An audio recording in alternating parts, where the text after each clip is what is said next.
Okay, auzubillahi minasyaitanirrajim. Bismillahirrahmanirrahim. Assalamualaikum warahmatullahi wabarakatuh. Kita buka dulu majlis kita pada malam ini dengan suratul Fatihah.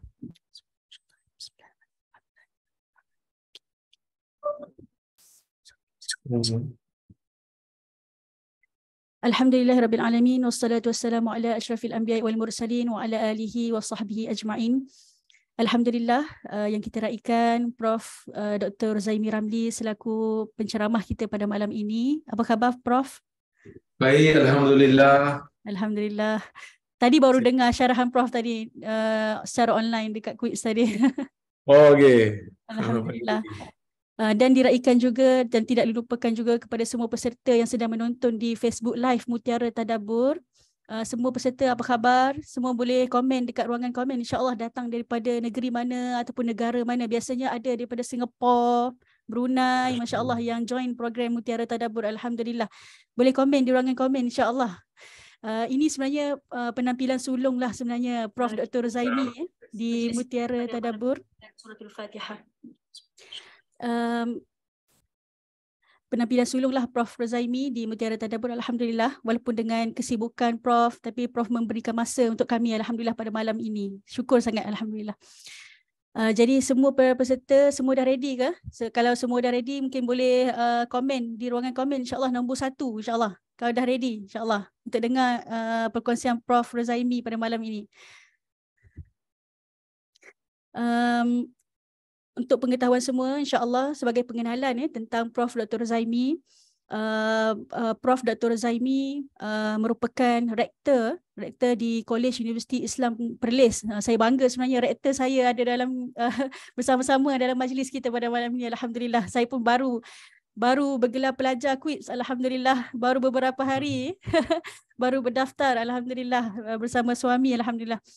Dan Prof. Dr. merupakan anak kelahiran Ipoh yang mendapat pendidikan awal di Sekolah Kebangsaan Tasik di Ipoh dan kemudian Prof. meneruskan pendidikan menengah di Sekolah Izzuddin Shah bermula daripada tahun 1996. Alhamdulillah. Dan seterusnya Prof. meneruskan pengajian di Mu'tah University Jordan dalam bidang sarjana muda syariah Islamiyah. Dan seterusnya di peringkat sarjana Prof dalam bidang hadis di Universiti Islam Antarabangsa Malaysia. Alhamdulillah. Dan seterusnya di peringkat PhD, Prof menyambung pengajian di University of Jordan dan menamatkan PhD dalam tempoh 3 tahun setengah. Alhamdulillah. Terinspirasi saya Prof. InsyaAllah moga-moga dapat siapkan awal seperti mana Prof. Alhamdulillah. Okey, kita sama-sama doakan semoga Allah mudahkan insya-Allah majlis kita pada malam ini. Jadi semua peserta tanpa melengahkan masa insya-Allah kita teruskan ke kelas kita pada malam ini. Alhamdulillah. Pada malam ni untuk sesi yang pertama ini saya nak minta Prof. Dr. Zaimi berkongsi tentang buku beliau iaitu buku Isra' Mi'raj. Bila lagi Prof tulis buku ni secara ringkaslah sedikit tentang buku ni insya-Allah bagi yang belum tahu tentang buku terbaru Prof ni. Alhamdulillah. Falyatafaddal mashkura. Assalamualaikum warahmatullahi wabarakatuh. Alhamdulillah wassalatu wassalamu ala Rasulillah wa ala alihi wa sahbihi wa man walah. Asyhadu an la ilaha illallah wahdahu la syarikalah wa asyhadu anna Muhammadan abduhu wa rasuluh. Allahumma salli wa sallim ala Muhammad wa ala alihi wa sahbihi ajma'in. Amma ba'd. Terima kasih kepada Ustazah Nik Fatimah selaku kita panggil moderator kita lah pada malam ini. Pertamanya saya nak mohon maaf sangat-sangatlah pada Mutiara Tadabbur disebabkan oleh kerana kekangan jadual saya menyebabkan kita tertangguh orang kata mengubah-ubah jadual ni berkali-kali jugalah ustaz-ustaz duk sebut waktu ni dan alhamdulillah akhirnya dapat jugalah waktu lepas maghrib ni untuk kita bersama dalam satu program lah berceritakan tentang Isra' dan Mi'raj. Jadi kalau tanya pada saya, buku ni sebenarnya ditulis lama dah. Saya ingat buku ni dah siap draft adalah pada bulan 11 atau bulan 12 tahun 2021. 2021 dah siap draft dia. Tapi masa tu saya bagi tahu kepada editor yang dah buat semua layout tu, saya kata saya tak sempat ni sebab saya nak pergi ke US. Masa tu ada jemputan untuk pergi ke muktamar MISG. Kemudian saya kata kat dia, tunggu kejap lah. Dia pun duk tunggulah sampai saya dilantik jadi rektor, jadi sibuk dan sibuk. Akhirnya bulan 9 tahun lepas barulah habis saya, orang kata apa, buat semakan kali kedua. Jadi bulan, saya tak ingat bulan berapa diterbitkan, rasanya bulan 12 apa? Bulan 12 kot, kalau tak silap diterbitkan bulan Januari. Bulan Januari diterbitkan 2023. Jadi terhasillah buku Isra dan Mi'raj ni. Jadi itulah serba sedikit berkaitan dengan buku ni. Memang saya betul-betul, orang kata apa, tak sempat dah sekarang ni nak menulis, tapi alhamdulillah ada sedikit lebihan masa yang Allah Ta'ala beri untuk saya dapat buat semakan akhir, dan alhamdulillah akhirnya tercetaklah buku ni. Itulah lebih kurang ceritanya. Masya-Allah, alhamdulillah, berkat masa kan Prof, dapat juga menulis kan dalam kesuntukan masa. Masya-Allah. Saya tengok jadual Prof pun saya rasa macam, ya Allah, moga Allah kurniakan kekuatan insya-Allah untuk lebih banyak memberi kepada ummah, insya-Allah. Kami pun dapat manfaat yang lebih insya-Allah daripada Prof. Dan insya-Allah untuk pusingan pertama, insya-Allah kita nak minta Prof terangkan ataupun huraikan tentang Isra Mi'raj ini, bagaimana bermulanya peristiwa Isra Mi'raj ini, ataupun latar belakang peristiwa Isra dan Mi'raj ini. Falyatafaddal mashkura. Baik, saya selalu bila bercerita tentang Isra dan Mi'raj, memang saya akan mulakan dengan background ataupun peristiwa-peristiwa yang melatari Isra dan Mi'raj ini. Sebab apa? Sebab kalau kita tengok dalam ayat Quran, Allah Subhanahu Wa Taala bila menceritakan tentang kisah Isra dalam suratul Isra, Allah Ta'ala kata apa? Subhanalladzi asra bi'abdihi laylan minal masjidil harami ilal masjidil aqsa alladzi barakna hawlahu linuriyahu min ayatina innahu huwas sami'ul basir. Allah Subhanahu Wa Ta'ala mengatakan di dalam Al-Quran, Maha suci Tuhan yang memperjalankan hamba-Nya pada waktu malam daripada Masjidil Haram ke Masjidil Aqsa, yang kami berkati sekelilingnya untuk kami tunjukkan kepadanya tanda-tanda kebesaran kami. Sesungguhnya Allah Subhanahu Wa Ta'ala itu Maha melihat, innahu wasami'ul basir. Allah Ta'ala itu Maha mendengar lagi Maha melihat. Ketika saya membaca surah Al-Isra, bahkan sebelum ni, mana-mana pelajar syariah yang belajar ilmu tafsir, dia akan ada satu bab yang dipanggil sebagai al-munasabah bainal ayat ataupun al-munasabah bainas suwar. Bahkan di dalam satu ayat tu pun al-munasabah bainal kalimat. Orang yang belajar tafsir ni dia tahu, setiap daripada susunan Quran itu, dari sudut surahnya ada munasabah, ada kesinambungan, ada kesesuaian. Kemudian di sana juga ada al-munasabah baina al-ayat. Ada juga kesesuaian di antara ayat dan ayat. Bahkan Quran ni punya mukjizat, di sana juga ada kesesuaian di antara kalimat. Dalam satu ayat tu ada kalimat dan kalimat yang mana bila kita tengok dan bila kita analisis, kita akan dapati di sana terlalu banyak hikmah. Jadi bila kita tengok dalam suratul Isra ayat yang pertama ni, Allah Ta'ala menceritakan tentang kebesaran dia, menceritakan tentang kuasa dia yang memperjalankan hamba-Nya iaitu Nabi Muhammad sallallahu alaihi wasallam daripada Masjidil Haram ke Baitul Maqdis, ke Masjidil Aqsa. Jadi kalau ayat yang pembuka menceritakan tentang subhanallazi, Maha suci Tuhan yang memperjalankan hamba, yang diperjalankan itu hanya hamba Muhammad sallallahu alaihi wasallam. Dia bukan Tuhan, dia adalah hamba Allah. Jadi sepatutnya ayat ni ditutup dengan sesuatu yang menunjukkan kebesaran dan kekuasaan Allah. Contoh, innahu huwal azizul hakim. Sesungguhnya Allah itu Maha perkasa lagi Maha bijaksana. Sepatutnya lah. Tapi bila saya tengok Allah Ta'ala tutup dengan ayat ni dengan Allah Maha mendengar lagi Maha melihat, menjadikan saya terduduk sekejap, saya terfikir, kenapa Allah Ta'ala tutup ayat ni dengan Allah Maha mendengar lagi Maha melihat? Bila saya tengok saya rujuk balik kitab-kitab sirah nabawiyah, akhirnya saya dapat jawapan. Akhirnya saya dapat jawapan, iaitu orang yang membaca cerita Isra' dan Mi'raj, dia akan dapati Isra' dan Mi'raj bukan berlaku secara tiba-tiba. Sebaliknya ia berlaku kerana ada 4 peristiwa besar yang berlaku di dalam hidup Nabi sallallahu alaihi wasallam, yang mana peristiwa inilah yang telah dilalui oleh Nabi, yang menjadikan Nabi SAW duka cita, yang menjadikan Nabi SAW gundah gulana. Allah Azza wa Jalla menjemput Nabi SAW ke langit dengan mengatakan, wahai Muhammad, sesungguhnya Allah sentiasa mendengar rintihanmu. Wahai Muhammad, sesungguhnya Allah sentiasa melihat gerak-gerimu, sentiasa mengawal segala tindakanmu, dan sentiasa menghitung segala usaha-usahamu untuk menjadikan kamu hamba yang satu-satunya hamba yang diangkat sehingga ke Sidratul Muntaha. Jadi kalau kita tengok dalam kisah ni, kita dapat satu inspirasi.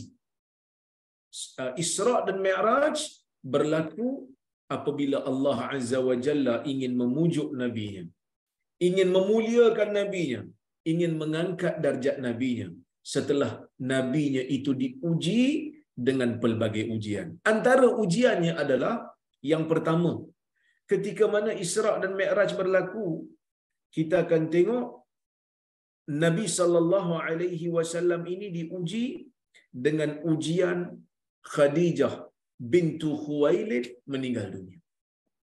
Khadijah meninggal dunia memberikan kesan yang sangat besar kepada Nabi sallallahu alaihi wasallam. Pasal apa beri kesan yang sangat besar? Sebab Khadijah ni tempat Nabi sallallahu alaihi wasallam dapat ketenangan. Kalau kita tengok dalam kisah peristiwa wahyu yang pertama pun, kita akan tengok bagaimana Khadijah begitu bijaksana dalam memujuk Nabi sallallahu alaihi wasallam dan menenangkan jiwa Nabi sallallahu alaihi wasallam apabila Nabi berada dalam ketakutan ketika mana Nabi keliru apakah yang datang kepada dia pada waktu itu. Kan Nabi keliru, Nabi tak tahu yang datang jumpa dia ni Jibril pun Nabi tak tahu, sebab itu pertama kali dia datang pun tak perkenalkan diri, tak bagi business card. Tiba-tiba dia datang, dia peluk Nabi. Khadijah radhiyallahu anha menenangkan Nabi SAW. Kata Khadijah, kalla la yukhzikallahu abada fa innaka la tasilur rahim wa tahmilul kal wa taksibul ma'dum wa tu'inu ala nawaibil haq. Tidak, jangan takut, kata Khadijah. Kamu sekali-kali jangan takut, wahai suamiku. Kerana kamu adalah sentiasa orang yang sentiasa menghubungkan hubungan silaturahim, menanggung bebanan kesusahan untuk bantu orang, dan engkau sentiasa memberikan sesuatu yang orang lain tak dapat berikan kepada orang miskin. Wa taqrid dhaif, engkau sentiasa memuliakan tetamu. Wa tu'inu ala nawaibil haq, engkau sentiasa bantu dalam perkara-perkara yang benar. Jadi bila Khadijah ni dah tak ada, Khadijah ini telah wafat, Nabi SAW ni rasa duka cita sebab Nabi ni manusia. Mulia macam mana pun Nabi ni, sifat kemanusiaan Nabi itu tidak dapat diubah kerana dia insan. Innama ana basyarum mislukum.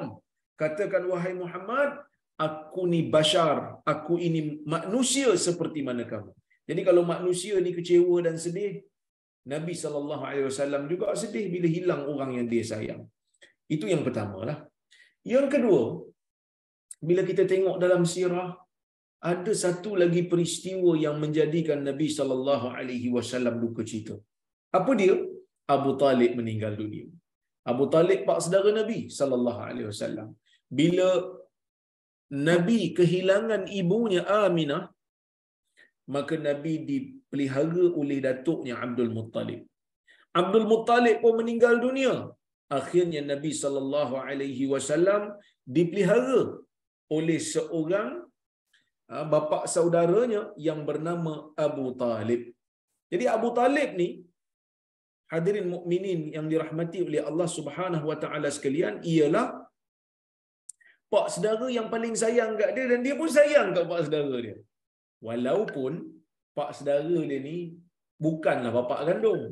Tapi kalau kita tengok dalam beberapa riwayat, memang ada riwayat yang Abu Talib ni mengaku yang Nabi Muhammad SAW itu seperti anaknya.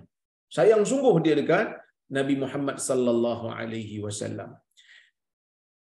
Hadirin mukminin yang dirahmati oleh Allah Subhanahu wa taala sekalian, bila Abu Talib ni meninggal dunia, apa yang menjadikan Nabi ni duka cita? Yang pertamanya sebab dia meninggal dunia lah. Dan bila dia meninggal dunia, ada dua sebab ataupun dua faktor yang menjadikan Nabi SAW ni duka cita. Yang pertama, duka citanya Nabi SAW bila Abu Talib meninggal dunia ialah Abu Talib meninggal dunia dalam keadaan tidak beriman kepada Allah. Kan? Bila Nabi SAW sebut, ya, bila Nabi SAW sebut, ya ay'am qul la ilaha illallah kalimatan uhajju biha laka indallah, wahai bapa saudaraku, kau sebutlah la ilaha illallah, ia merupakan satu kalimah yang aku boleh gunakan untuk berhujah di hadapan Allah untuk menyelamatkan kau. Tiba-tiba sebelah Abu Talib tu ada Abu Jahal, kan? Ada seorang lagi musyrikin, ada seorang lagi musyrik yang lain. Dia juga menyebutkan, dia kata, atarghabu an millati Abi Talib, atarghabu an millati Abdul Muttalib, wahai Abu Talib, adakah kau sudah, orang kata apa, sudah benci, ya, kepada agama Abdul Muttalib? Jangan ikutlah Muhammad ni. Maka akhirnya Abu Talib meninggal dunia ala millati Abdul Muttalib, mengikut ajaran agama Abdul Muttalib yang tidak menerima Nabi sallallahu alaihi wasallam sebagai nabi, yang tidak berteraskan kepada ajaran tauhid. Itu yang pertama yang menjadikan Nabi duka cita. Yang kedua, bila Nabi sallallahu alaihi wasallam menerima kematian, khabar kematian Abu Talib, tak ada siapa lagi dah yang nak berikan perlindungan kepada dakwah Nabi.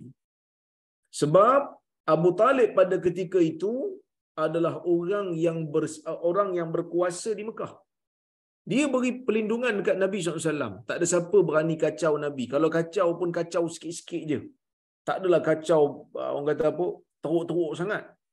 Tapi bila Abu Talib dah tak ada, ya, kuasa di Mekah itu telah pergi kepada Abu Sufyan dan konco-konconya, iaitu Abu Jahal, Uqbah bin Abi Mu'aid, Abdullah bin Abi Umayyah, dan yang lain-lain lagi yang memusuhi Nabi SAW. Akhirnya mereka melancarkan serangan. Mereka melancarkan penyiksaan.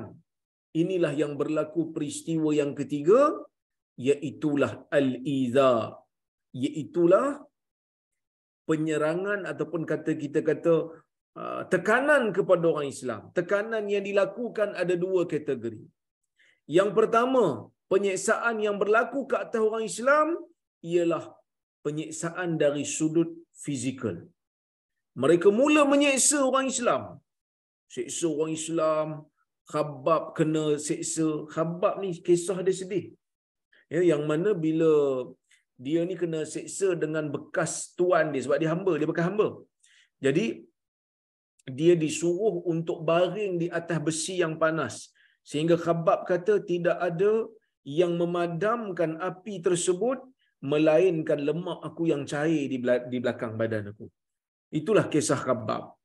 Ya, sehingga ada satu kisah, Khabbab ni waktu zaman pemerintahan Umar ada sediakan satu tempat duduk untuk dia, kan? Jadi bila Khabbab ni datang, Umar kata, udnu, dekati aku. Umar kata, ini tempat duduk engkau yang khas, tidak ada sesiapa pun yang boleh menandingi engkau untuk dapat tempat duduk ni melainkan hanyalah Ammar. Kerana Ammar ni pun diseksa dahsyat jugalah oleh orang musyrikin pada ketika itu, sehingga bapa dia dan ibu dia meninggal dunia, keluarga Yasir. Ada satu riwayat juga menyebutkan Khabbab ni pernah buka baju di hadapan Umar. Bila dia buka baju di hadapan Umar, Umar melihat belakang badan dia yang berparut tu. Apa kata Umar? Wallahi ma raaitu mithla dhahri ahad. Dia kata, demi Allah, aku tidak pernah melihat belakang orang yang seperti ini. Maksudnya Umar terkejut dengan apa yang ditinggalkan oleh Khabbab di belakang badan dia ni dari sudut parut-parut kerana mempertahankan agama Islam. Itu Khabbab. Bilal kena seksa. Zinnirah kena seksa. Semua ini berlaku disebabkan oleh kerana tidak ada lagi dah pelindung orang politik untuk memberikan pelindungan kepada orang-orang Islam pada ketika itu. Tak cukup dengan itu, mereka lancarkan serangan mental.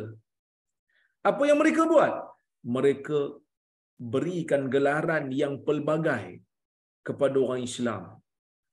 Bahkan Nabi pun tak terselamat. Mereka berikan ganjaran yang mereka berikan gelaran yang pelbagai kepada Nabi Muhammad sallallahu alaihi wasallam. Sekejap mereka panggil Nabi ni orang gila. Sekejap mereka panggil Nabi ni tukang sihir. Sekejap mereka panggil Nabi ni penipu. Macam-macam gelaran, satu negeri panggil. Satu negeri panggil Nabi ni gila.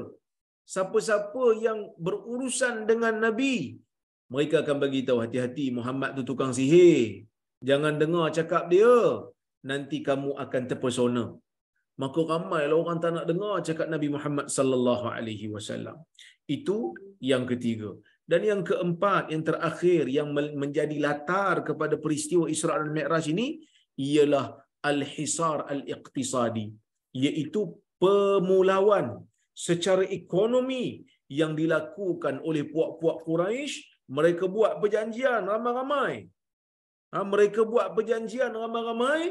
Mereka letakkan perjanjian itu di dalam Kaabah dan mereka mengatakan, jangan sekali-kali kamu membeli barang daripada orang Islam.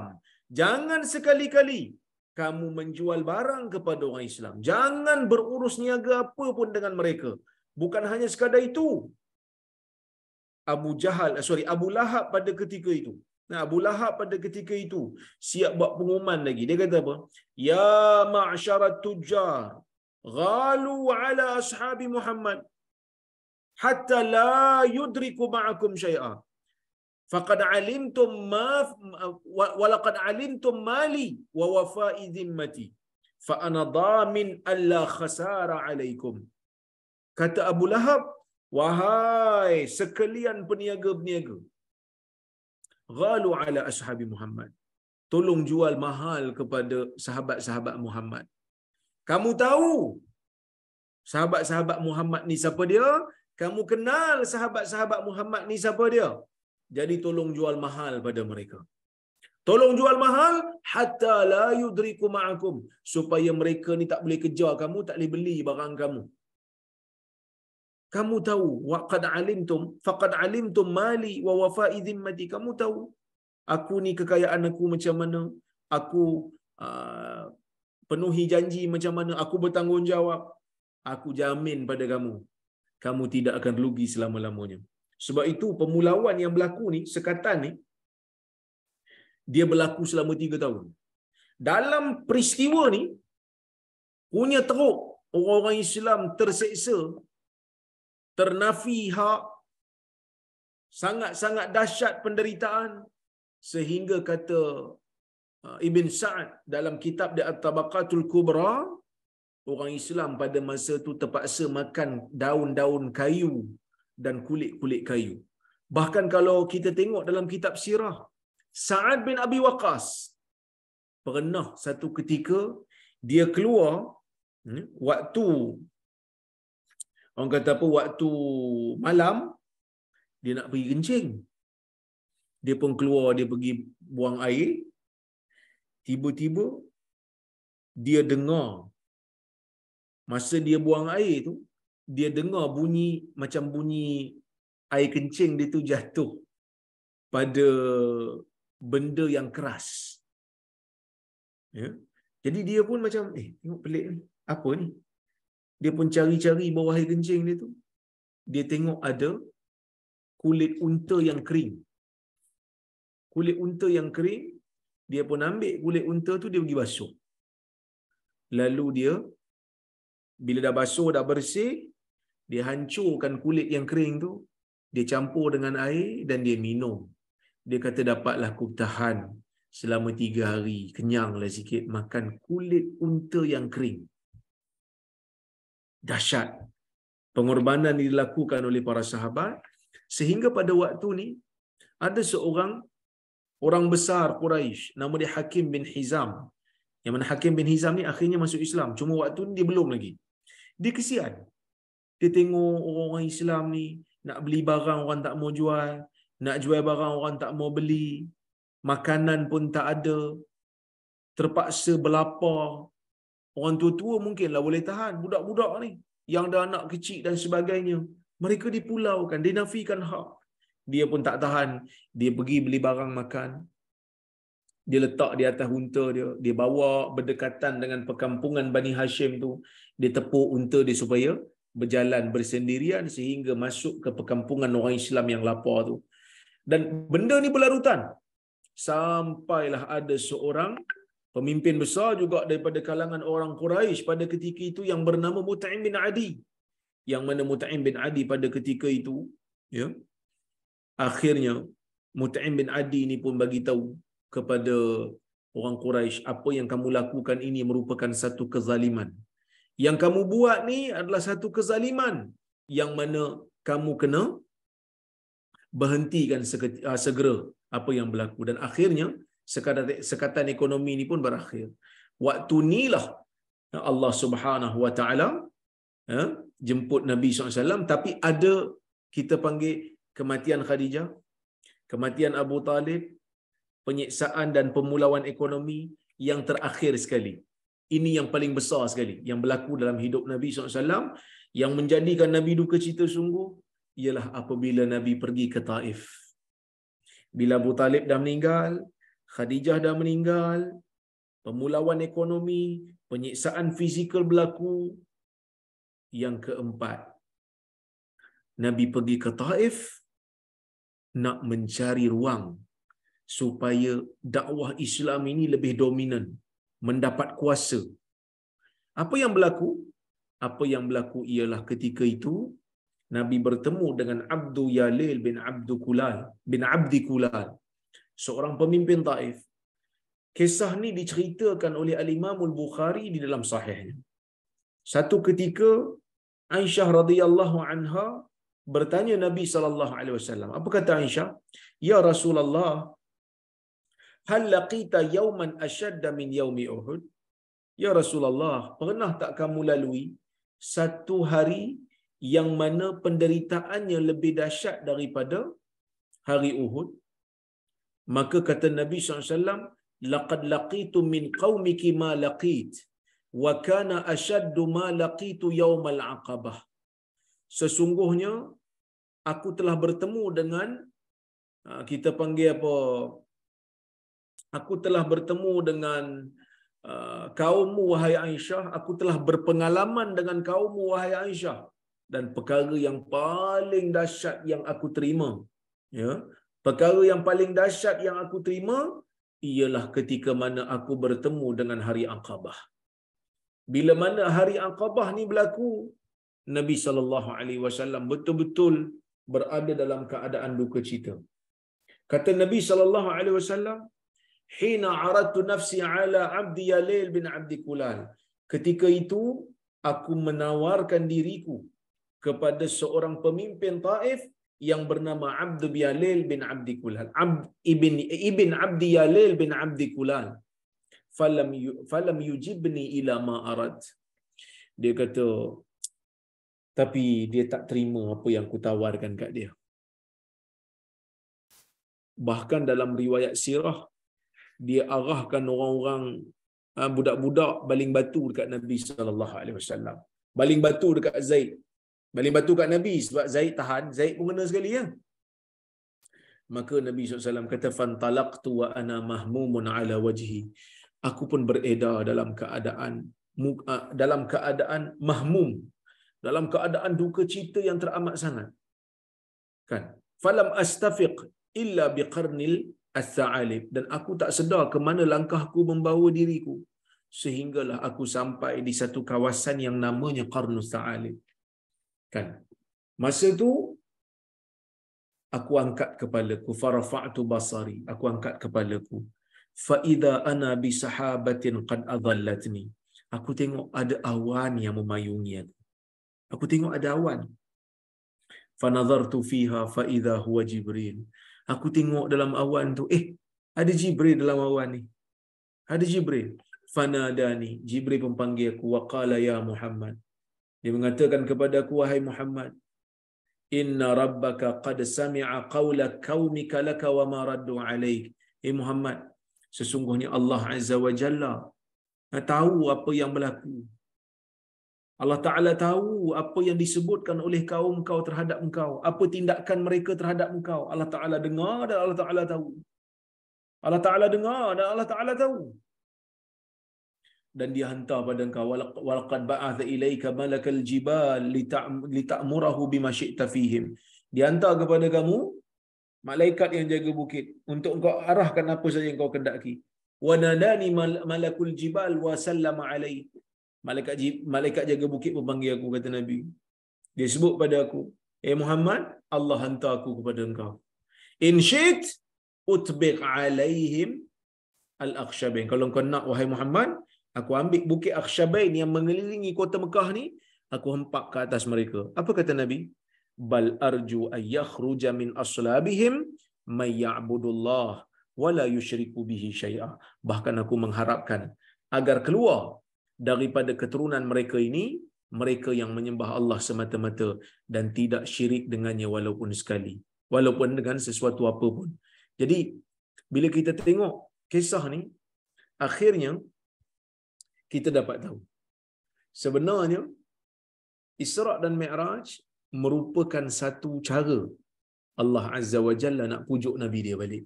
Sebab ujian demi ujian ni, ujian demi ujian, kita panggil desakan terhadap Islam makin kuat.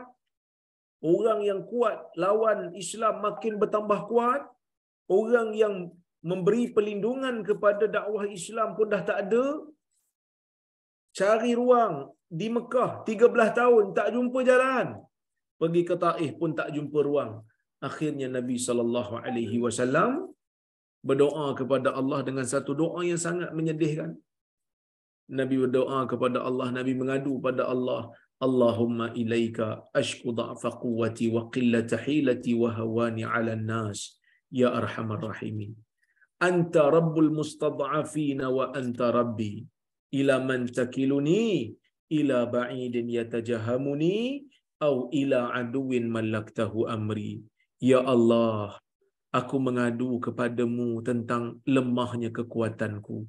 Ya Allah, aku mengadu kepadamu begitu lemahnya, begitu kurangnya strategi aku di dalam dakwah ini.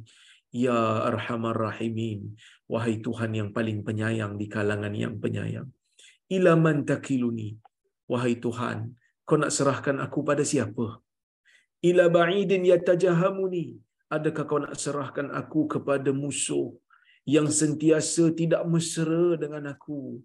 Au ila aduwin malaktahu amri, ataupun kau nak serahkan diri aku ni kepada orang-orang yang menjadi musuh aku, tetapi kau jadikan aku berada di bawah kuasanya.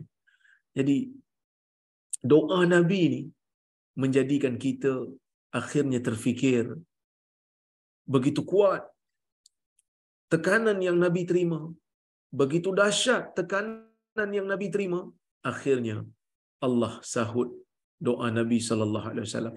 Doa yang saya baca tadi, doa tu ada dhaif sikit, tapi dalam sirah tak ada masalah, kita boleh pakai. Cuma saya nak sebut, bila Nabi SAW doa macam tu, ke mana kau nak serahkan diri aku? Akhirnya Allah Ta'ala berikan Nabi SAW dengan peristiwa Isra' dan Mi'raj. Seolah-olah Allah Ta'ala nak bagi tahu kepada kita semua yang membaca kisah ini, ketika mana banyak pintu-pintu yang ditutup untuk Nabi SAW di Mekah pada ketika itu, dan ketika mana banyak pintu-pintu yang ditutup oleh orang Taif untuk menerima kehadiran Nabi SAW pada ketika itu, pintu langit sentiasa terbuka. Pintu langit sentiasa menunggu-nunggu kehadiran Sayyidul Mursalin, kehadiran penghulu bagi segala nabi Muhammad sallallahu alaihi wasallam. Maka sebab itu Allah Taala kata, innahu huwas samiul basir, sesungguhnya Allah Taala itu Maha mendengar lagi Maha melihat. Jadi itu kita nak faham tu supaya kita betul-betul akhirnya dapat hayati sebenarnya Isra' dan Mi'raj bukan semata-mata kerana Allah nak tunjukkan kuasa semata-mata, bukan itu saja, tetapi lebih juga kepada Allah nak memberikan Nabi SAW itu semangat baru, yang mana bila turun daripada Isra' dan Mi'raj, bekerjalah dengan semangat yang baru. Wallahu a'lam. Masya Allah, jazakallah khairan Ustaz. Ana daripada Ustaz cerita awal tadi tu rasa meremang bulu roma, rasa macam ya Allah, Masya Allah, dengan penderitaan yang Nabi SAW hadapi bersama sahabat, peristiwa Taif. Peristiwa Taif tu Masya Allah, apabila malaikat beritahu boleh je aku hempapkan gunung tu kepada mereka, tetapi Nabi membalas tu dengan perkataan yang sangat rahmah kan. Nabi mengharapkan lahirnya lagi zuriat-zuriat mereka ni orang yang akan menegakkan Islam nanti. Masya Allah kan. Kalau kita macam mana, kalau kita dengan musuh kita, mungkin kita akan beritahu malaikat dah, bunuhlah mereka, hempaplah gunung kepada mereka. Tetapi Masya Allah, Nabi ini sangat rahmah kan kepada semua. Begitu lunaknya hati Nabi sehingga kan boleh membalas begitu kepada malaikat, Masya Allah. So jadi kita nak dengar lagi kupasan daripada Ustaz tentang tadi latar belakang cerita Isra' dan Mi'raj. Ini kita nak pergi kepada bagaimana peristiwa itu berlaku. Maksudnya bermulanya peristiwa Isra' dan Mi'raj tu, Doktor. Baik.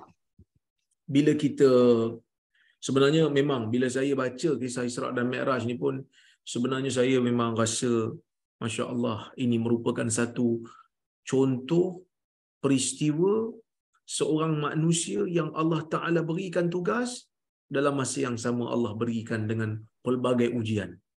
Tapi akhirnya dia berjaya. Maka sebab itu dia layak digelar sebagai manusia yang paling mulia dan kedudukannya sehingga sampai ke Sidratul Muntaha. Jadi kalau kita tengok dalam kisah ni, di sana ada beberapa riwayat. Saya pilih riwayat Muslim. Dalam Sahih Muslim ada satu riwayat dan kita cuba untuk ambil faedah daripada kisah ini. Saya bacakan. Nabi SAW kata, utitu bil buraq. Aku didatangi dengan buraq. Wa huwa dabatun abyadun tawil fawqal himar wa dunal baghal. Dia merupakan satu binatang tunggangan berwarna putih yang panjang. Saiz dia besar sikit daripada keldai, kecil sikit daripada bagal. Bagal ni kacukan kuda dan himar. Yada'u hafirahu inda muntaha tarfih. Kata Nabi SAW, dia punya langkah tu sejauh mata dia memandang. Jadi burak ni laju lah. Maka Nabi SAW kata, farakibtuhu hatta ataitu baital maqdis. Aku tunggang burak ni sampai ke Baitul Maqdis. Kemudian Nabi kata, farabattuhu bil halaqati allati yarbitu bihil anbiya. Aku pun ikat burak ni di satu bulatan besi, macam gelang besi yang menjadi, orang kata apa, menjadi satu budaya tradisi Nabi-Nabi kalau sampai dekat Baitul Maqdis memang dia akan ikat tunggangannya dekat tunggangan mereka dekat situ. Ya. Qala farabattuhu bil halqati yarbitu bihil anbiya qala thumma dakhaltul masjid. Kemudian aku pun masuk ke dalam masjid. Fa sallaitu fihi rak'atain. Aku salat padanya 2 rakaat. Waktu ni bukan salat fardu lagi lah. Dia salat sunat lah ni. Sebab belum ada lagi pensyariatan salat. Tapi Nabi salat. Nabi salat. Cuma yang kita tahu 2 rakaat. Okey. Summa kharajtu. Kemudian aku keluar daripada masjid. Faja'ani Jibril alaihi salam. Jibril pun datang kepada aku bi ina'in min khamrin wa ina'in min laban. Nabi dibawakan oleh Jibril dengan satu bekah daripada arak dan satu bekah daripada susu. Fakhtartul laban, aku pun memilih susu. Faqala Jibril, ikhtartar fitrah, engkau telah memilih fitrah. Summa urija bina ila sama, kemudian kami dibawa, dimi'rajkan ke langit. Mi'raj ke langit ni ulama ada beza pendapat sikit. Nabi mi'raj ke langit ni naik burak ke tidak? Kan? Ada yang kata Nabi naik tangga. Bukan naik burak lagi dah. Burak kena ikat dah dekat Baitul Maqdis tu. Ada yang kata tak, memang Nabi naik. Ibn Hajar ada bahas benda ni, tetapi kesimpulan yang kita dapat, tidak ada satu nas yang sahih lagi sarih yang menyebutkan macam mana Nabi mi'raj ke langit tu. Tak tahu. Boleh jadi dengan burak, boleh jadi tanpa burak. Ya, baik. Bila Nabi dibawa naik ke langit, fastaftaha Jibril. Jibril minta pintu langit dibuka. Faqila man anta wa man ma'aka? Siapa engkau dan kau bawa siapa ni? Qala Jibril. Aku ni Jibril. Bila tanya, wa man ma'ak? Kau bawa siapa? Siapa bersama engkau? Qala Muhammad. Dia kata Muhammad. Qila wa qad bu'itha ilayhi. Malaikat tanya, malaikat ni jaga pintu langit. Dia kata, adakah dia diutuskan untuk, adakah dia dipanggil, adakah dia dijemput? Qala qad bu'itha ilayhi. Ya, dia telah dijemput.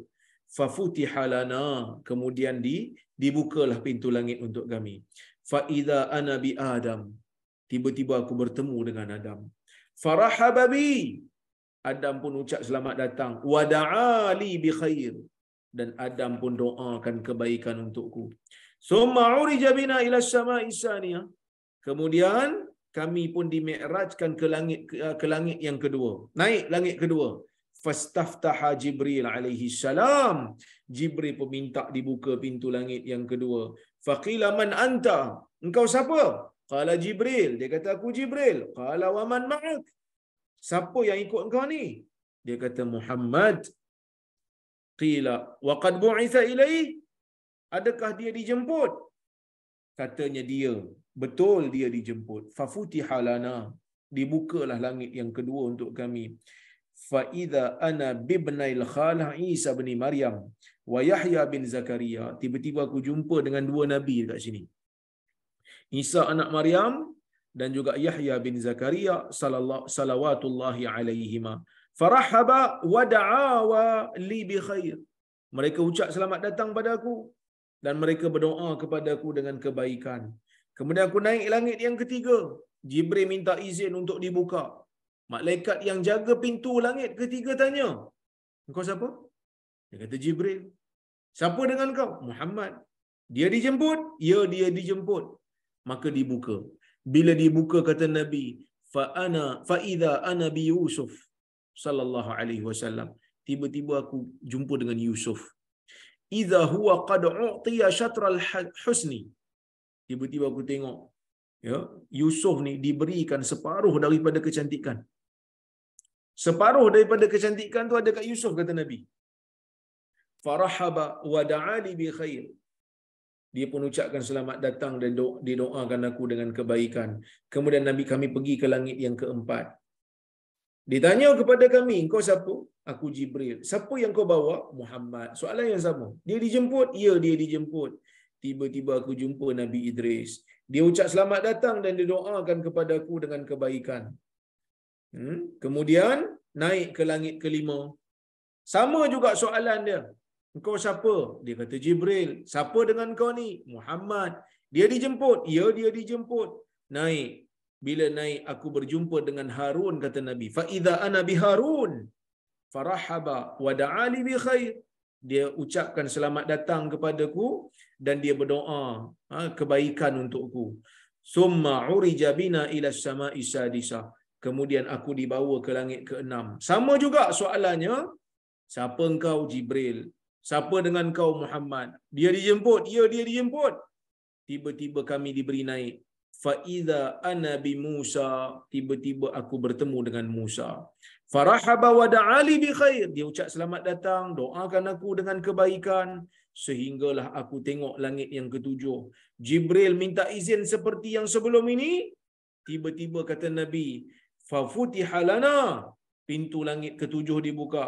Fa idza ana bi Ibrahim, tiba-tiba aku berjumpa dengan Nabi Ibrahim, musnidan zahrahu ilal baitil ma'mur, yang menyandarkan belakangnya, menyandarkan tulang belakangnya ke Baitul Ma'mur. Apa itu Baitul Ma'mur? Wa idza huwa yadkhuluhu kulla yawmin 70,000 malak la ya'uduna ilaih. Satu hari punya besarnya Baitul Ma'mur ni, satu hari, setiap hari 70,000 malaikat masuk dan tak keluar-keluar. Summa dhahaba bi ila sidratil muntaha. Kemudian aku pun dibawa ke Sidratul Muntaha.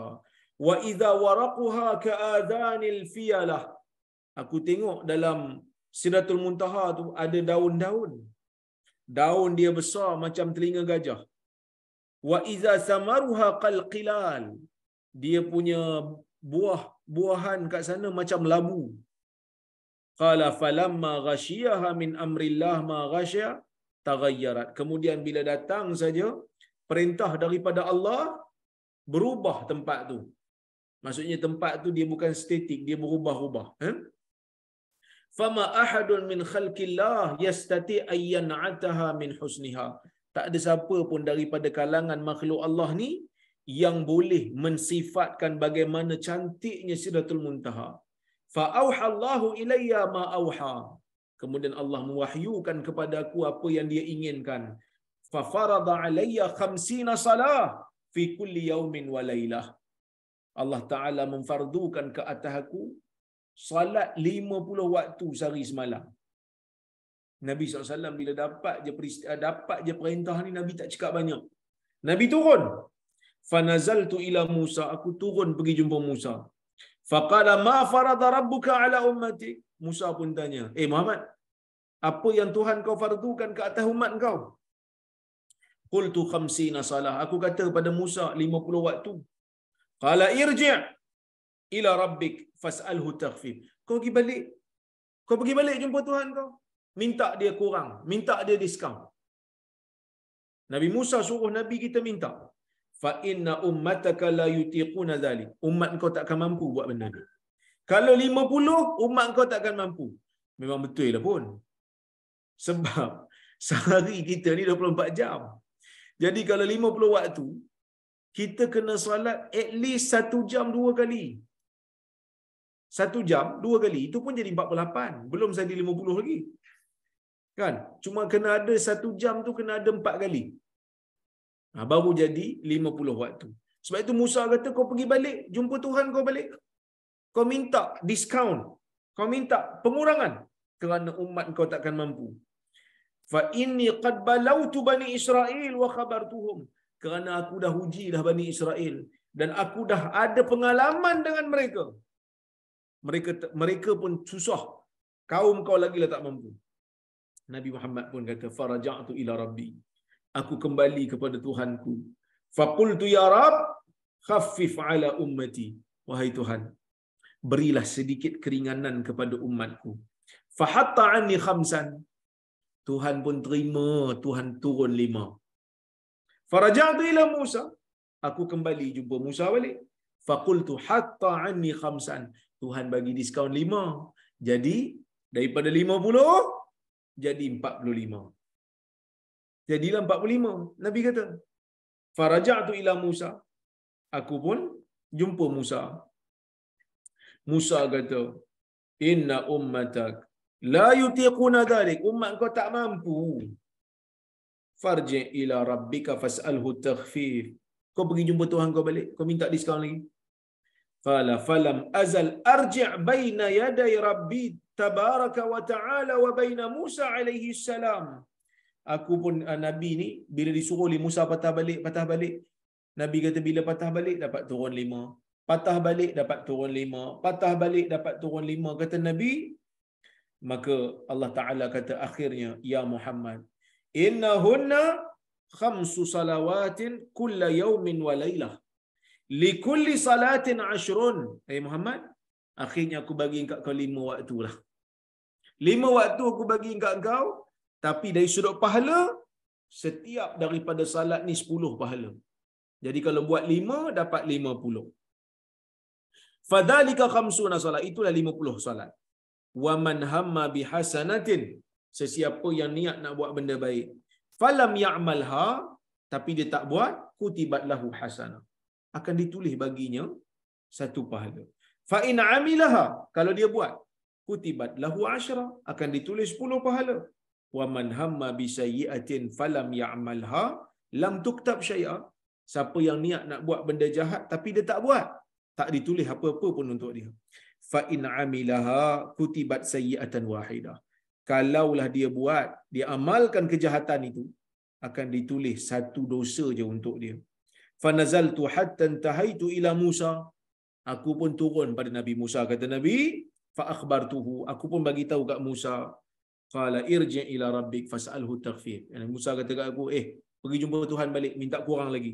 Tapi Nabi kata apa? Nabi kata faqultu qad raja'tu ila rabbi hatta istahyaitu minhu. Aku ni dah banyak kali ulang-ulang alik ni sampai aku malu nak jumpa Tuhan. Jadi, apa yang berlaku? Yang berlaku adalah kekal, kekal 5 waktu dengan pahala 1 waktu tu 10 pahala, dan akhirnya kekallah Nabi SAW memfardukan kepada umatnya 5 kali salat. Jadi inilah lebih kurang cerita yang menjadi asas kepada Isra' dan Mi'raj. Ada cerita-cerita lain lagi kan, tapi yang ni yang asas, iaitu Allah Azza wa Jal nak jemput Nabi SAW pergi ke langit ni, selain daripada nak pujuk, nak bagi 1 syariat, iaitulah salat. Syariat yang tak sama macam syariat lain. Jibril turun, syariat salat ni Nabi naik kan, Nabi naik ke langit, ambil terus daripada Allah Subhanahu Wa Taala, sebagai 1 isyarat kepada hamba kita, kepada hamba Tuhan yang macam kita ni, yang mana kalau kita ni ada apa-apa masalah kan, kalau kita ni ada apa-apa masalah, kalau kita ni ada apa-apa permohonan nak buat pada Tuhan, jangan malu-malu pergi solat. Sebab itu Allah Ta'ala kata apa? Wasta'inu bisabri wassalah. Minta pertolongan dengan Allah, minta pertolongan kepada Allah dengan sabar dan juga dengan menunaikan salat. Jadi salat ni dia hubungan langsung, direct, bukan melalui perantaraan malaikat, tetapi terus kepada Allah Subhanahu Wa Ta'ala. Wallahu a'lam.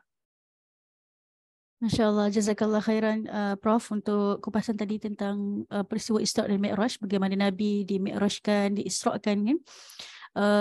Mungkin kali ni baru kita dengar betul-betul daripada hadis lah, maksudnya peristiwa tu berlaku sebegitu kan. Dan kalau biasanya kalau hadirnya Isra' Mi'raj setiap tahun pun kan, kita akan sambut peringatan tentang Isra' dan Mi'raj ni, kita akan dengar beberapa pandangan dan sebagainya tentang kisah yang tidak sahih, Prof, tentang Isra' dan Mi'raj ni. Ada yang menyatakan bahawa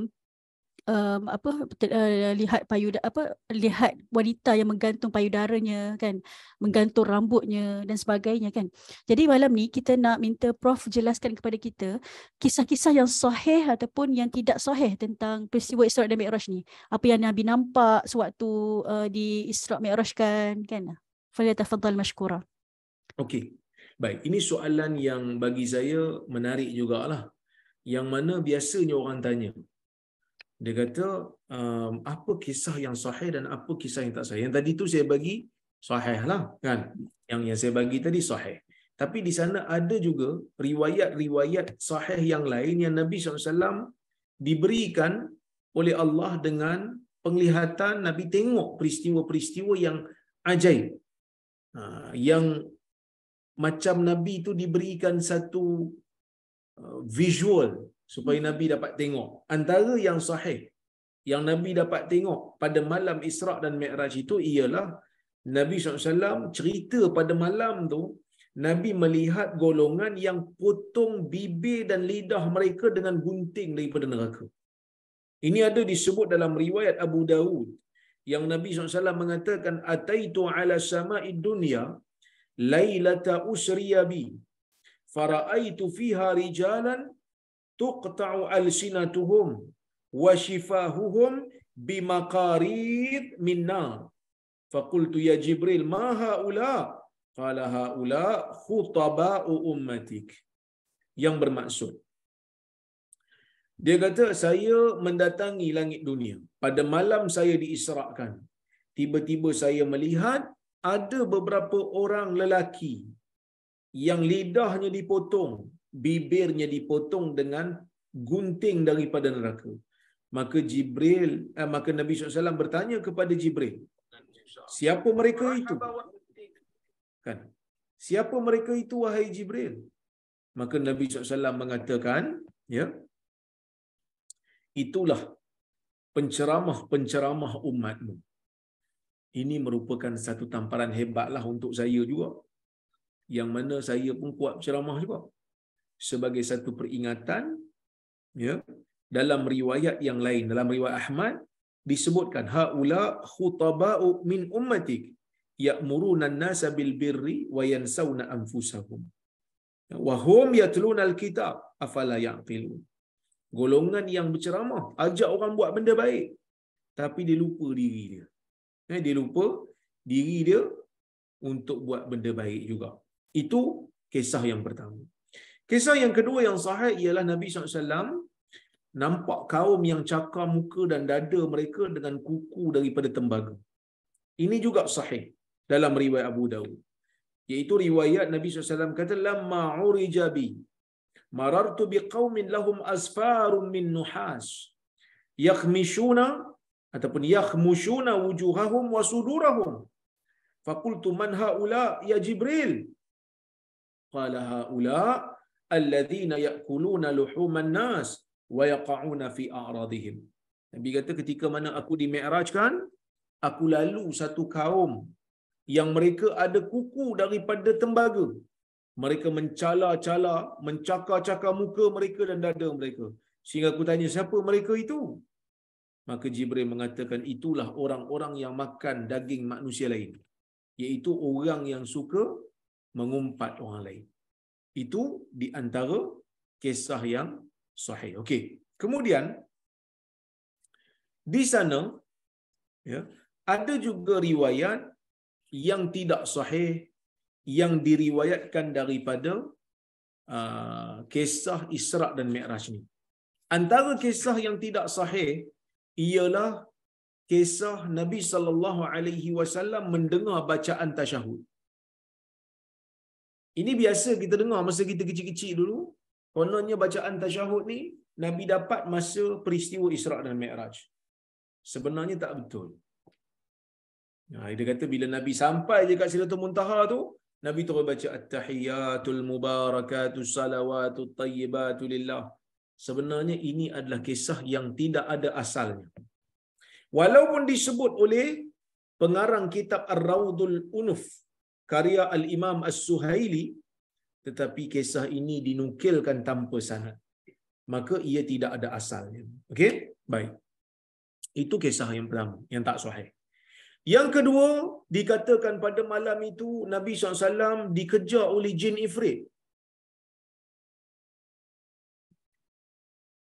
Jin ifrit kejar Nabi SAW pakai obor daripada api. Sebenarnya kisah ni tak sahih kerana sanad dia terputus.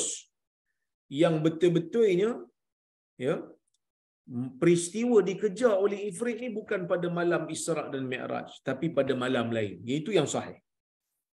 Manakala ada satu kisah, kononnya Nabi SAW pada malam Isra' Nabi nampak seorang wanita tua dekat jalan.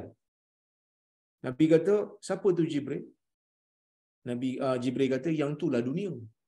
Dan tak tinggal umur dunia ni melainkan sama macam baki umur perempuan tu.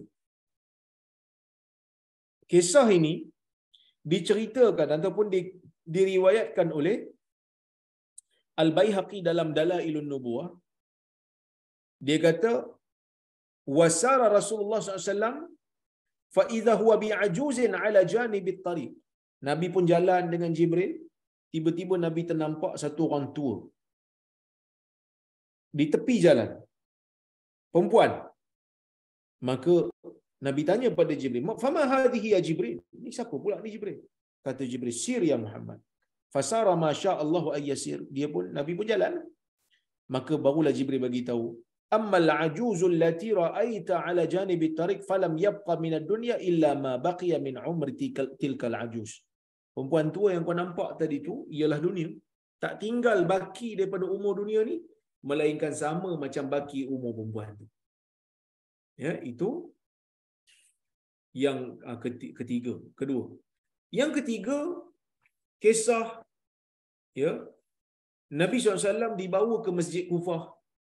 Ada riwayat kata Nabi singgah dekat Masjid Kufah pada malam Isra' dan Mi'raj, Nabi salat dekat Masjid Kufah. Riwayatnya seperti berikut, "Lamma usriya bi marartu ala mawdi'i Masjidil Kufah." Aku ni waktu aku diisrakan, kata Nabi, aku lalu satu kawasan nama dia Masjid Kufah. Wa ana 'ala al-buraq wa ma'iya Jibril.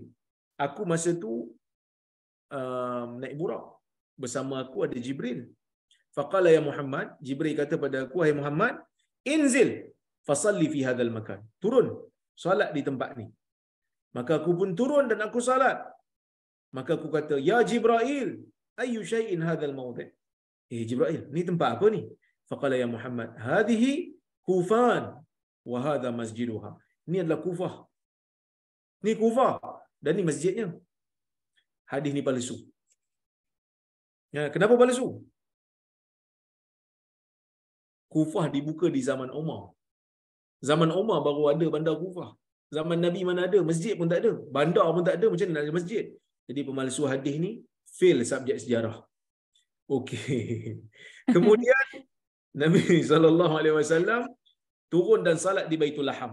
Ada juga riwayat kata Nabi salat di Baitul Laham. Kononnya di situ tempat lahirnya Nabi Isa. Riwayat ini juga tidak sahih. Begitu juga kisah wanita digantung pada payudaranya. Ini juga kisah yang tidak sahih. Kisah yang dhaif. Yang mana kononnya mereka itu adalah penzina daripada kalangan umat. Bukan, satgi orang dia tersalah faham pula, dia kata, "Oh, kalau macam tu boleh lah zina Ustaz?" Tak boleh, zina tak boleh. Tapi kisah tu pun tak sahih. Tak payah ada kisah tu pun kita tahu dah zina tu haram. Dan ada juga riwayat yang menyebutkan ada kaum yang makan batu daripada neraka. Kisah ni disebut dalam riwayat dan kisah ini terlalu dhaif. Yang mana kisah ini ialah orang yang makan anak yatim, harta anak yatim. Ya, dan ada kisah wanita makan isi perut dia sendiri. Ini juga riwayat yang tidak sahih, riwayat yang datang daripada sumber Syiah. Okey, baik. Ada yang kata kaum Nabi nampak kaum ni dia tuai hasil tanaman dia tanpa henti. Ini adalah kononnya mereka ini adalah golongan yang suka infak fi sabilillah. Kan? Yang ni juga adalah riwayat yang mungkar kata Imam Az-Zahabi. Okey? Dan ada riwayat yang kononnya makan riba, jadi perut dia besar seperti rumah. Riwayat ini juga tidak sahih. Ya. Okey, kemudian ada golongan yang kononnya memakan bangkai berbanding daging yang elok. Riwayat ni juga dhaif. Kononnya mereka ini adalah golongan yang berzina. Dan riwayat yang biasa kita dengar, ya, riwayat yang biasa kita dengar kisah bila lalu waktu Isra' dan Mi'raj, Nabi ada bau wangi, bau masyitah. Yang ni ulama beza pendapat. Ada yang kata hasan, ada yang kata dhaif. Tapi kalau nak pegang kata hasan pun adalah ulama yang sebut hasan. Okey? Kemudian Nabi tengok dalam syurga ramai orang miskin. Nabi tengok dalam neraka ramai perempuan. Yang ni sahih. Yang ni sahih. Kemudian kononnya Nabi ni bila sampai je dekat Sidratul Muntaha, dia nak buka capal dia. Tapi tak perlu, dikatakan dalam riwayat tu tak perlu bawa capal-capal naik. Tu sekarang ni kita tengok banyak lambang capal.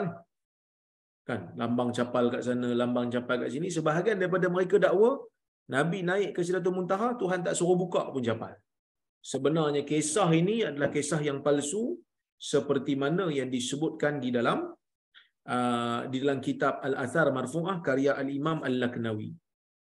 Manakala kisah Nabi Musa salat dalam kubur, Nabi nampak, itu adalah kisah yang sahih.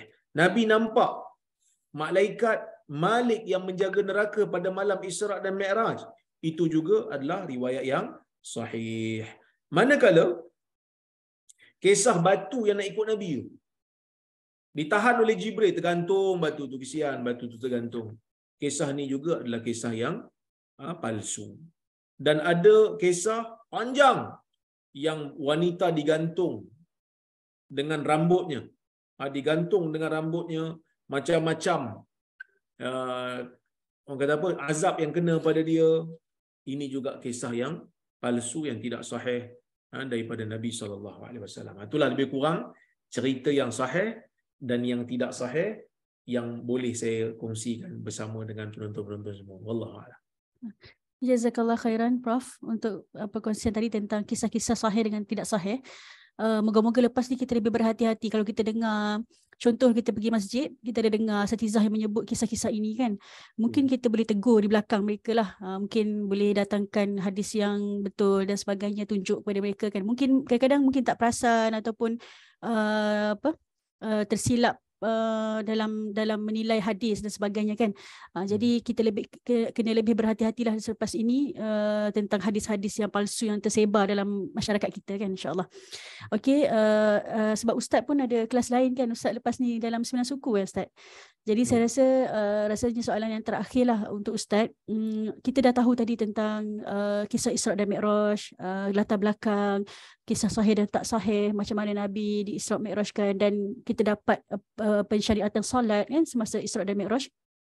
Jadi yang terakhir ni kita nak tahu iktibar ataupun pengajaran peristiwa Isra' dan Mi'raj untuk kita semualah sebagai umat Islam, umat akhir zaman ni, supaya kita dapat sesuatu ibrah lah daripada kisah ini. Jemput Ustaz, insya-Allah. Baik. Untuk yang terakhir ni, pertamanya saya mohon maaf jugalah yang macam tergesa-gesa sikit. Sebenarnya biasa kalau saya ceramah Isra' Mi'raj ni dekat 2 jam jugalah. Hari ni kita buat sejam lebih sikit. Sebab dia macam tergesa-gesa sikit. Tak apa. Yang mudah-mudahan ada manfaat lah. Bila kita bincang tentang Isra' dan Mi'raj ni, sebenarnya yang paling penting sekali Isra' dan Mi'raj ni, kita dengar ceramah Isra' dan Mi'raj ni setiap tahun. Kadang-kadang dia tak menimbulkan perasaan melainkan nak dengar benda-benda ajaib saja. Benda-benda yang pelik saja. Sebenarnya Isra' Mi'raj perlu diceritakan lebih daripada itu. Apa dia? Isra' dan Mi'raj perlu menonjolkan satu sisi di mana seorang hamba Allah yang bernama Nabi Muhammad sallallahu alaihi wasallam yang diuji dengan Allah dan dia cekal melepasi ujian tu sehingga dia layak untuk diangkat darjatnya sampai ke langit. Isra' dan Mi'raj bila kita dengar kisah dia akan sepatutnya menjadikan kita bertambah semangat dalam nak melakukan kerja-kerja dakwah. Isra' dan Mi'raj sepatutnya bila kita dengar, kita bertambah membara semangat kita untuk membawa risalah agama ini supaya ia diterima oleh ramai orang. Itu yang pertama. Yang kedua, Allah Azza wa Jalla apabila memberikan kepada Nabi sallallahu alaihi wasallam burak dalam peristiwa Isra' Mi'raj, ia memang betul-betul sebagai satu kemuliaan yang Allah Taala berikan kepada Nabi Muhammad sallallahu alaihi wasallam. Cuma kemuliaan ini dia datang setelah kesusahan. Fa inna ma'al usri yusra, inna ma'al usri yusra. Sesungguhnya bagi kesusahan tu ada kesenangan. Kita mungkin pernah baca kisah hijrah. Hijrah Nabi sallallahu alaihi wasallam. Hijrah Nabi sallallahu alaihi wasallam daripada Mekah ke Madinah. Burak dah ada ke belum? Burak dah ada. Tapi kenapa Allah Taala tak hantar burak untuk pindahkan Nabi daripada Mekah ke Madinah? Kan pergi Baitul Maqdis pun boleh. Sampai naik ke langit tu. Kalau ikut sebahagian pandangan ulama lah yang kata Nabi memang naik burak sampai ke langit. Ada yang kata sampai ke Baitul Maqdis saja. Tapi kenapa bila sampai ke Madinah Allah Taala tak bagi burak kat Nabi dan Nabi pun tak minta? Wahai Tuhan, tolong bagi aku burak satu. Alang-alang, senang aku. Kerana hijrah, perjuangan. Isra dan Mi'raj, mukjizat. Hijrah, perjuangan, kita disuruh untuk tiru. Manakala Isra dan Mi'raj, mukjizat, keistimewaan yang kita tak disuruh untuk tiru. Kalau ada pagi-pagi tiba-tiba kawan kita bangun, semalam saya Isra Mi'raj, kita kata hanya jangan buat pasal. Minum ketum ke apa semalam sampai pening. Maka kalau Allah Ta'ala bagi burak dekat Nabi SAW waktu hijrah, dia tak jadi satu pengorbanan lah. Orang kan kata, saya ustaz macam mana saya nak berjuang, Nabi tak apa, dia ada burak. Kita mana ada burak? Kita beruk je ada. Contoh. Okey. Itu yang kedua. Jadi, Isra dan Mi'raj perlu difahami dari konteks perjuangan agama. Kemudian, yang ketiganya adalah, bila kita sebut tentang Isra dan Mi'raj, kita dapati Nabi SAW dipertemukan oleh Allah dengan Nabi-Nabi yang lain. Jumpa Nabi Adam, jumpa Nabi Isa, jumpa Nabi Zakaria, Yahya, jumpa Nabi Idris, jumpa Nabi, macam-macam Nabi. Jumpa Nabi Yusuf, jumpa Nabi Musa. Nak bagi tahu kat kita, ajaran akidah yang dibawa oleh Nabi-Nabi ni dengan Nabi Muhammad SAW adalah ajaran yang sama. Cuma bezanya syariat aja. Tapi dari sudut akidah semua sama. Dan di antara hikmah, kadang-kadang kita pelik. Kenapa Allah Ta'ala berhentikan Nabi dekat Baitul Maqdis sekejap? Bukan dia buat apa pun kat Baitul Maqdis tu, solat je. Kan? Solat ni kat masjid kat Mekah boleh. Apa sebab? Yang pertama, Allah Ta'ala nak bagi kita satu isyarat. Apa isyaratnya? Isyarat kemuliaan Baitul Maqdis. Hari ini kita berjuang untuk Baitul Maqdis. Seolah-olah macam nak bagi tahu kita memang perlu untuk mempertahankan, ya, kita orang kata apa, kita terpaksa mempertahankan kesucian Baitul Maqdis apabila di ceroboh ataupun dihina oleh puak-puak Yahudi. Itu yang keempatnya, ada hikmah lain sebenarnya Allah Ta'ala suruh kita singgah kat Baitul Maqdis. Selain daripada hanya sekadar nak tunjuk Baitul Maqdis tu mulia. Antaranya adalah nak membuktikan kisah Isra' ni betul dan Nabi boleh buktikan kepada orang yang hidup di zaman tu. Kerana kita tahu kisah ni kisah ajaib. Nak pergi ke Baitul Maqdis daripada Mekah di zaman itu dalam masa yang singkat adalah satu keajaiban. Orang jadi tak percaya. Sebab itu orang ketawakan Nabi SAW. Kalau Nabi naik ke langit terus, Nabi tak boleh nak bagi tahu kat orang betul ke tidak Nabi sampai kat langit. Sebab orang memang tak percaya Nabi. Tapi bila Nabi kata semalam aku sampai ke Baitul Maqdis, orang akan tanya, betul ke Muhammad? Ya, betul. Okey, kita cari orang yang pernah sampai Baitul Maqdis. You cerita Baitul Maqdis ada berapa tiang, supaya dia boleh verify your story.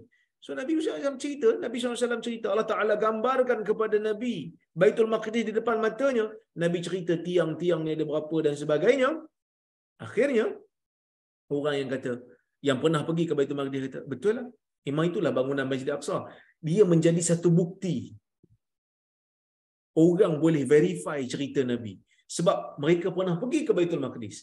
Kalau Nabi hanya naik ke langit daripada Mekah, Nabi cerita pasal langit, orang tak percaya kat Nabi. Orang akan tanya, betul ke Muhammad pergi naik langit? Ya. Cerita tengok. Siapa nak verify mana ada orang pernah sampai ke langit? Ayah Pin pun tak pernah sampai. Dia dakwa je di kerajaan langit. Kan? Jadi nak bagi tahunya, itu di antara hikmah.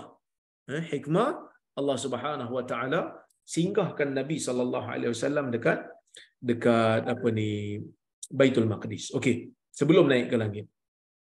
Kemudian, ya, bila kita tengok kisah Isra' dan Mi'raj ni, kita akan dapati bahawasanya Allah Azza wa Jal menunjukkan kepada Nabi tentang azab-azab yang akan kena pada umat dia, supaya Nabi peringatkan kepada kita.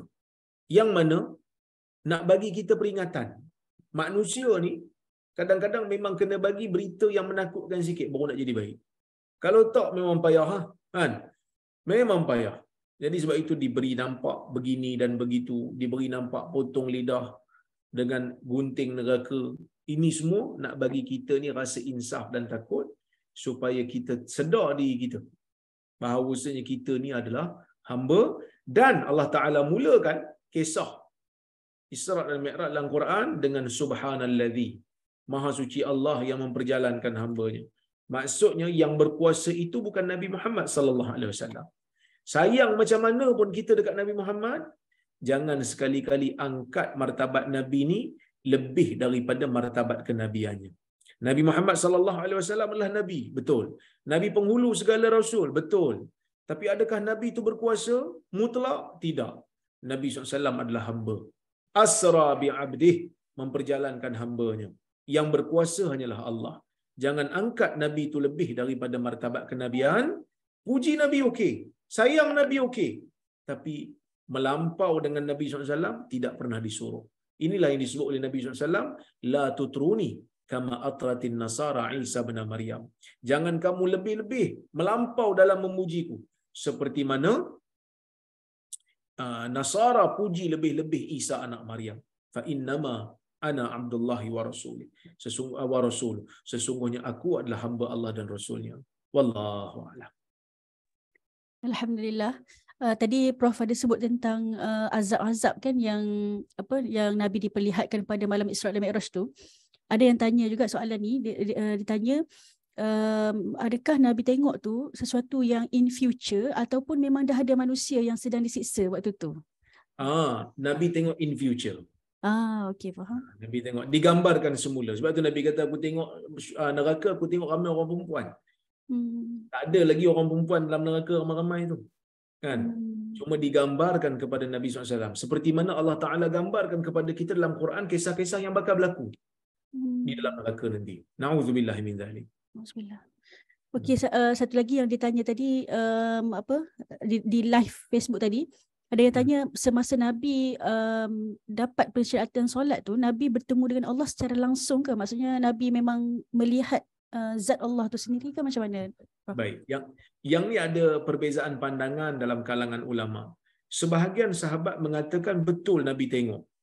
Tetapi Aisyah radhiyallahu anha bila orang kata apa, dengar perkataan sahabat ni, dia kata laqad qaffa sya'ri bima qult, sesungguhnya ya meremang bulu roma aku bila dengar engkau kata Nabi nampak Tuhan. Sebenarnya Nabi SAW tidak melihat Tuhan pada malam Isra'. Nabi hanya menerima wahyu daripada Tuhan, menerima orang kata apa, perintah daripada Tuhan, naik ke Sidratul Muntaha tapi tak nampak. Sebab itu dalam riwayat Nabi SAW mengatakan, Abu Zar tanya daripada Nabi SAW, dia kata, hal ra'aita rabbak, wahai Nabi Muhammad, kau tengok ke Tuhan di malam Mi'raj?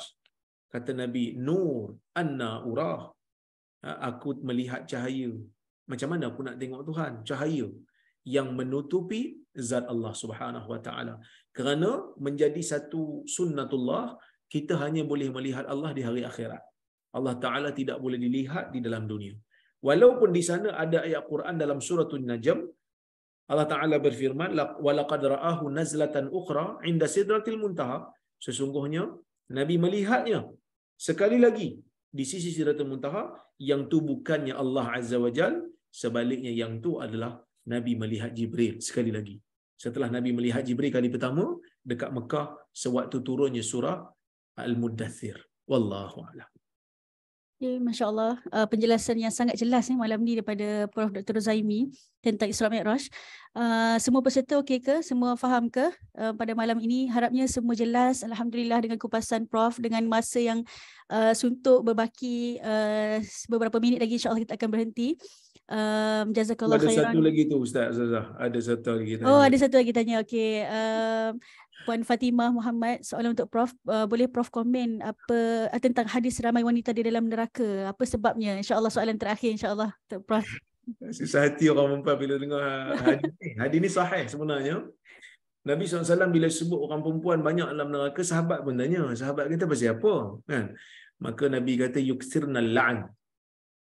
Mereka itu banyak melaknat dan mereka itu tidak bersyukur dengan suami. Maksud tak berterima kasih dengan suami.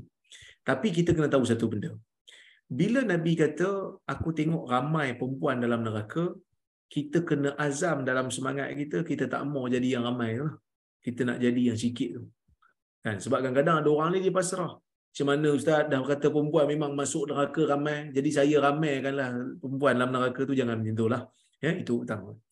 Yang keduanya, kita kena tahu di dalam dunia ni nanti orang perempuan memang akan jadi ramai. Nabi sebut di akhir zaman, Nabi kata hatta yakuna li 50 ra'atan al-qayyimul wahid. Sehingga 50 orang wanita, ya, 50 orang wanita akan diurus oleh seorang lelaki. Jadi nisbah dia tu 1/50.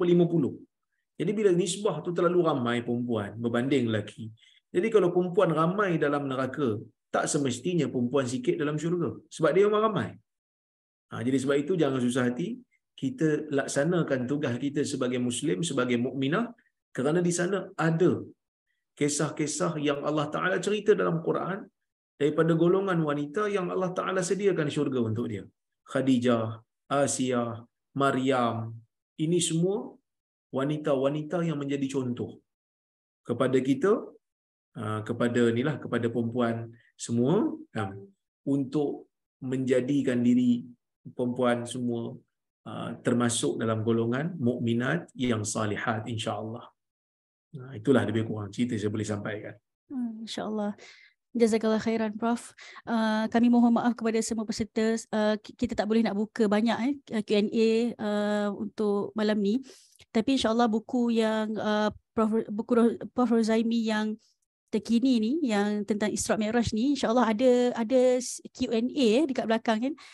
Ada soal jawab berkaitan peristiwa Isra dan Mi'raj. Jadi boleh dapatkan buku ni insyaAllah untuk tahu mungkin soalan-soalan yang sentiasa berlega di fikiran kita lah tentang Isra dan Mi'raj. Kami ada sesuatu nak beritahu peserta malam ni insyaAllah, sedikit insyaAllah. Buku Isra Mi'raj Prof Dr. Zaimi ni berharga RM35. Okay, berharga RM35. Nanti boleh dapatkan insyaAllah, boleh hubungi di nombor yang tertera.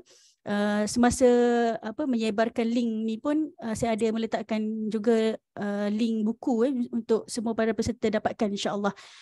Dan buku ni diceritakan tadi latar belakang peristiwa Isra dan Mi'raj dan juga kisah-kisah sahih dan tidak sahih, kronologi Isra dan Mi'raj serta pengajaran daripada kisah Isra dan Mi'raj. Jadi kena dapatkan buku ni insya-Allah. Setiap tahun kita lalui Isra Mi'raj, kita boleh baca buku ni untuk kita refresh insya-Allah. Kalau sebelum ni apabila sampainya Isra dan Mi'raj, kita akan carikan buku-buku tentang peristiwa ni, kita nak tahu tentang sahih ataupun tak sahih. Jadi Prof Dr. Zaimi dah mudahkan kita, satu buku dah ada dah semua kisah dan sebagainya. Dan istimewa juga untuk peserta yang menyertai kelas kita pada malam ini, ada satu program yang akan kami anjurkan insya-Allah bermula sesi pertama insya-Allah pada Sabtu ini bersama Ustaz Imran Zaki insya-Allah, penulis buku Berdamai dengan Ketidakpastian. Ustaz Imran Zaki ni juga pelajar di Turki, dan sekarang pun Ustaz Imran Zaki sedang membantu mangsa gempa bumi di Turki. Tapi alhamdulillah Allah mudahkan beliau, insya-Allah dia akan bersama kita pada hari Sabtu ni insya-Allah untuk siri yang pertama program Healing Bersama Al-Quran.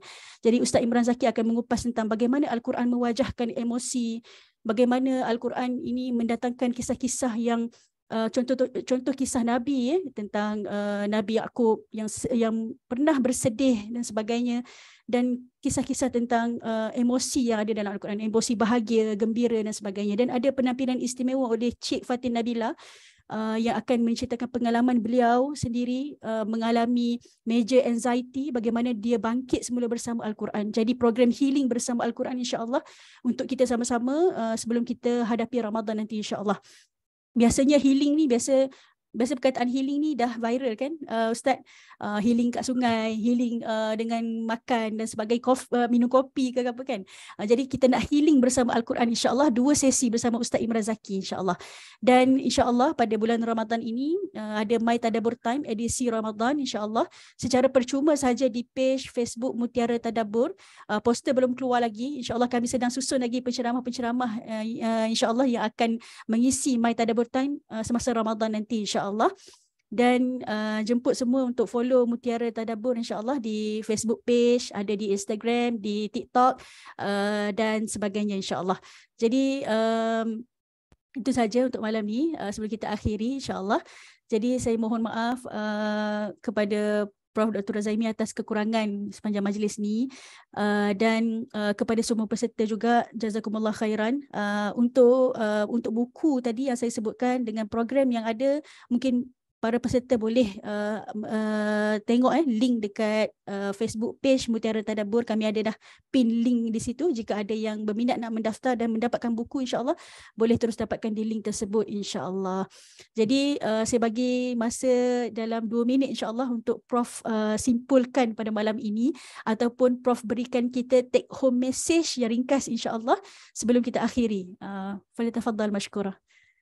Baik, untuk diri kita bersamalah, bukan untuk penonton saja, untuk diri kita bersama. Kita dengar kisah Isra dan Mi'raj ni banyak kali dah.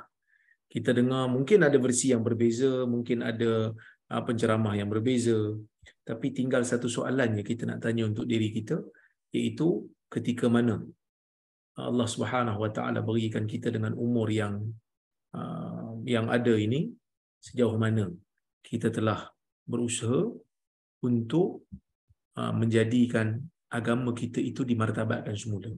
Kalaulah kata orang tanya kita, apakah sumbangan kita yang paling signifikan untuk agama kita, agak-agak kita boleh tak menjawabnya tanpa berfikir panjang. Saya kadang-kadang termenung juga. Kan umur dah 40. Kalau orang tanya apa sumbangan kau yang paling besar sekali dalam agama, menung juga kita mikirkan. Berbanding sahabat-sahabat Nabi SAW seperti Ibnu Umar, seperti Anas, seperti Ibnu Abbas yang muda-muda, tetapi mereka mempunyai sumbangan yang sangat signifikan untuk agama mereka. Itulah sedikit yang boleh kita muhasabah sama-sama. Ya, Masya Allah. Jazakallah khairan Prof. Dr. Zaimi untuk ilmu pada malam ini. Alhamdulillah sangat-sangat hargai. InsyaAllah moga-moga ada masa lagi. InsyaAllah kita boleh jemput lagi Prof. Dr. Zaimi untuk kupasan tentang Al-Quran dan sebagainya insyaAllah. Dan saya pun ada ikuti kelas Tadabbur Ustaz, Tadabbur Hikmah. Ustaz guna buku Tadabbur Hikmah Juzul Amal kan. Masya Allah. Alhamdulillah secara bersiri Alhamdulillah. Dan kita boleh jemput lagi insyaAllah Prof. Dr. Zaimi akan datang insyaAllah. Kita sama-sama doakan Allah mudahkan Prof. Dr. Zaimi untuk sampaikan ilmu lagi kepada masyarakat dan sebagainya insyaAllah. Jazakumullah khairan kepada semua peserta. Kami mohon maaf kerana tidak dapat membuka ruang Q&A session yang lebih luas. Kalau ada nak tanya soalan dan sebagainya mungkin boleh PM Prof. Dr. Zaimi di Facebook dan sebagainya insyaAllah. Jazakumullah khairan. Kita tutup majlis kita pada malam ini dengan suratul As dan tasbih kafar.